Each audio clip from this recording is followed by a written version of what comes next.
I think a lot of people are finally starting to realize just how dishonest the media are when they talk about what's happening in Palestine as clashes.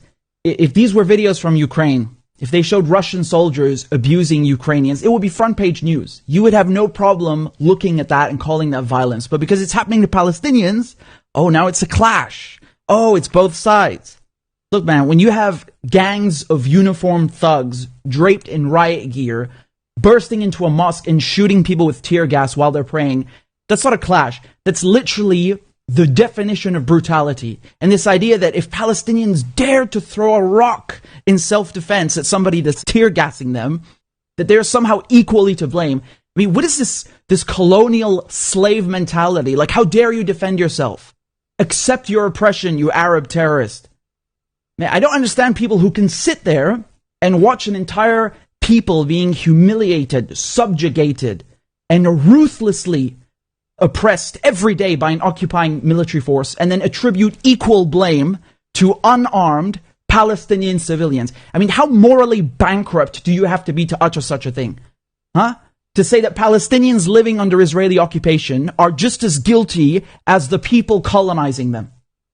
And then they sell you this idea, this fairy tale that Israel's a democracy, while they're openly beating journalists, beating medics, beating worshippers, beating women. Where are all the Western feminists? You want to talk about women's rights, but when Palestinian women are being beaten in the street, suddenly you have nothing to say? Look at this Israeli thug swiping his baton on this poor Palestinian woman, breaking her arm for no reason. Where are the champions of women's rights? Where is the outrage in the West? I guess it's her fault for not being born Ukrainian. Maybe if she was Ukrainian instead of Palestinian and Muslim, then people would care. Do you know how insulting that is to go into a holy place while people are praying during Ramadan, beat them up, handcuff them, and just throw them around like sacks of meat? I'm not even Muslim, and I am insulted. I'm offended. And I shudder to think what would happen if Palestinians went into a synagogue and started firing tear gas at people while they're praying. The reaction around the world would be nuclear, and rightfully so. So where's the outrage here? Why the double standard? How can the media see images of this, of Palestinians being handcuffed and thrown around in a place of worship, and all they do is make excuses for Israel? You know, that building, the Aqsa Mosque, has been there for over 1,000 years. Look how they smashed the windows and the doors like it's some used car. And this is the second year in a row that the Israelis have done this. And the last time, a war broke out. You know, Palestinians are living 2-3 generations as refugees on their own land. They have no state, they have no equal rights, no armed forces.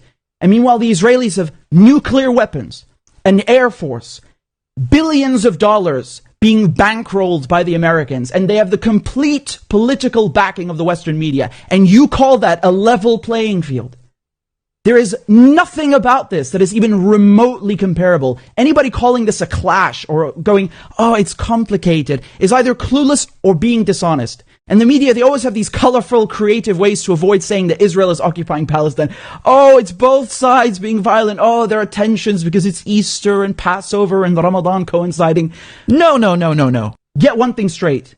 There are no tensions between Muslims and Christians and Jews. There are only tensions between colonizers and the colonized.